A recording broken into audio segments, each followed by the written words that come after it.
Hey guys, in this video, I'm gonna show you how to do a textured crop with a medium-high bald fade. Check it out. So with a crop, we wanna be really careful about hairline. So I'm assessing where the hairline sits. So it's really important I pull this back and see where his hairline actually is. We wanna make sure that this hair isn't gonna fly up. Devin's hair is actually too reactive, meaning it wants to stand up. It's a bit too reactive to do something that's just super tight. So what I'd rather do today is actually do a bit of a crop that has some texture to it. It's definitely sitting too low on the forehead right now. And I wanna sit it up just a little closer to his hairline.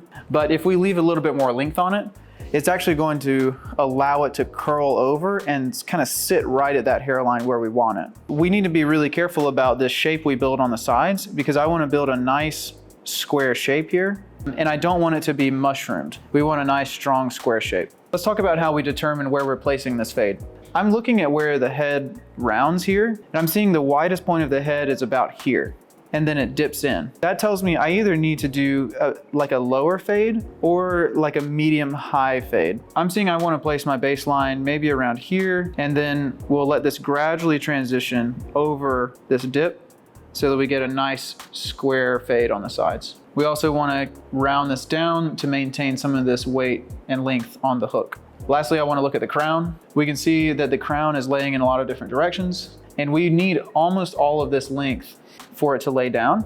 So we want to leave a lot of length here so that all of this can calm down in its natural fall and he'll have no issues whatsoever. We're going to be starting with the scissor work on Devin's haircut.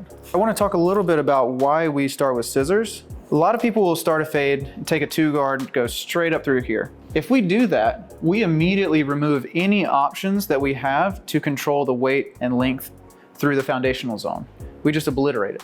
When we start with the scissor work, however, we're able to create a deliberate shape on top and then create a deliberate shape through the foundational zone so that we make sure we have all of the structure and weight that we really need to blend into the top, to get a nice smooth fade. So our fade on the side always starts with scissor work.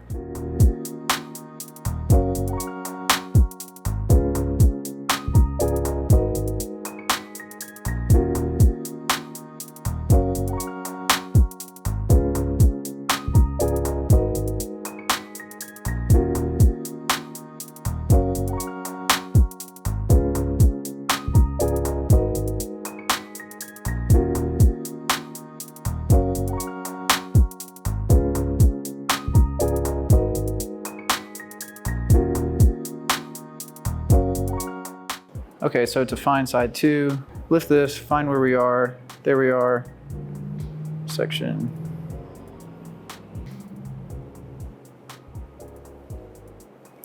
Now we're gonna be pulling section 2 into 1. Notice that I'm standing on the left side now, and I'm pushing section 2 into 1.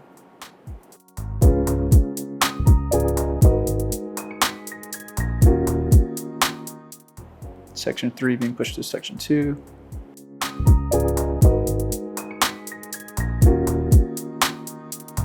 Let's talk about how we're going to get this crown situated. I have this crown sectioned out from its dominant growth pattern, and this is exactly where it wants to live. If I cut this too short, it's gonna stick straight up. So I'm gonna use pie sections, pivoting sections to create a nice triangular shape here that is round horizontally.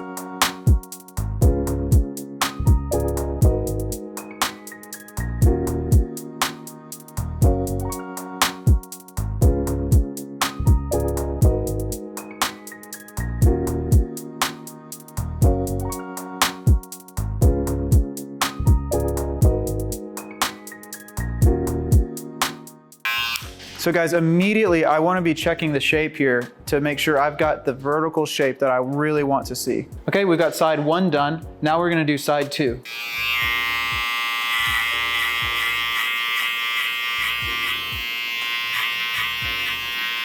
going straight up and blending right into that scissor work. We've done side 2, now let's do the back.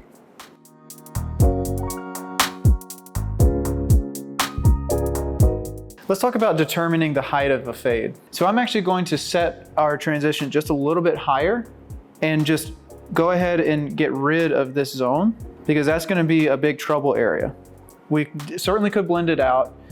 It would just be a lot more trouble than if we went above that. I also want to keep some strength and weight in the hook here. And so I'm going to curve this line down and drop it down on the back. All right, let's set a baseline for side 1. I'm going to start right in the middle here and work around to either side of my hook. Going right up on that widest point of the head. I'm curving down to the right. Notice I'm just flicking here. And then down to the left. All right, so we're starting on side 2 here. And I was right in the middle of this hook and I was about 2 fingers above the hairline on the other side. So let's recreate that here.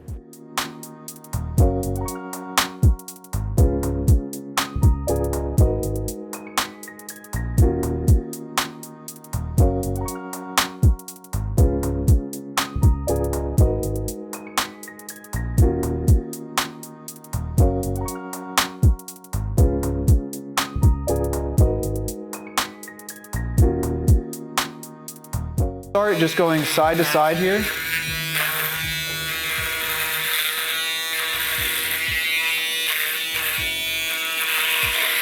See, we've got a bit of a line here, but notice how far that is. I want to make sure that's far away from our trimmer line so we have room to blend.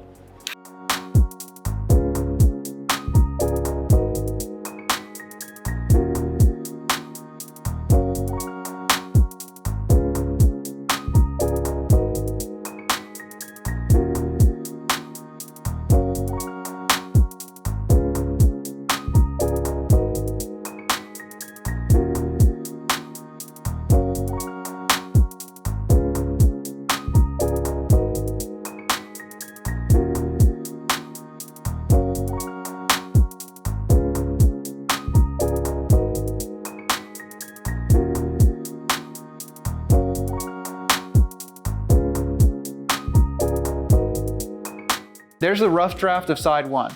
Let's repeat the process on this side.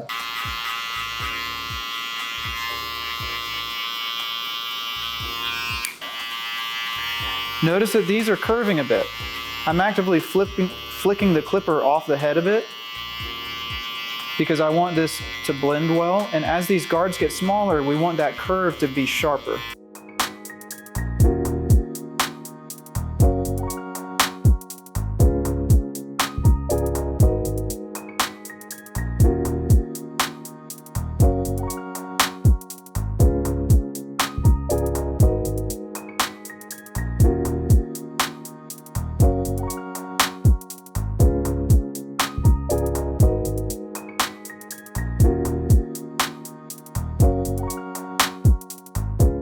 Notice I'm rolling and flicking with the clipper here. I'm not leaving it on the head. Okay, now that we have our rough draft done all the way around, let's get into a bit of refining work. I'm going to make a full pass. And I'm working the corner in the direction of the hair growth. So it's kind of like point cutting. All right, that's the refining work done on side 2. Let's move to side 1.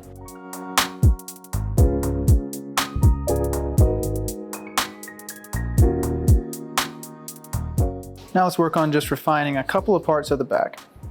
Start open with my half guard.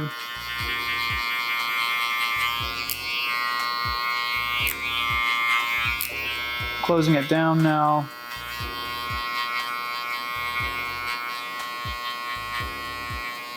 I'm just working that corner in there, trying to get out a couple of these darker areas.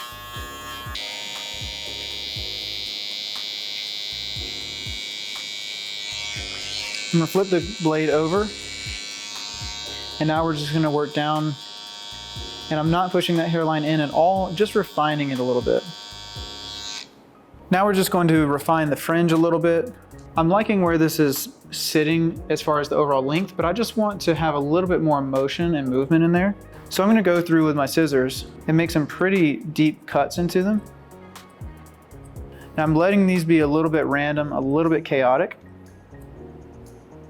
Now I'm gonna go through and point cut the top a little bit to make sure we have some good texture and movement throughout.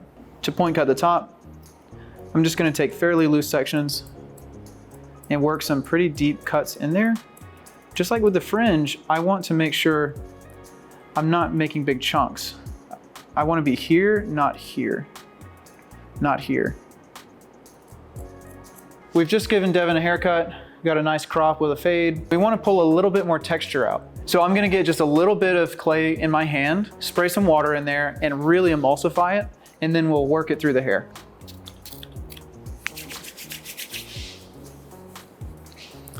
I really want to get this spread everywhere, guys. There we have it, guys. Here is our textured crop with sort of a medium bald fade.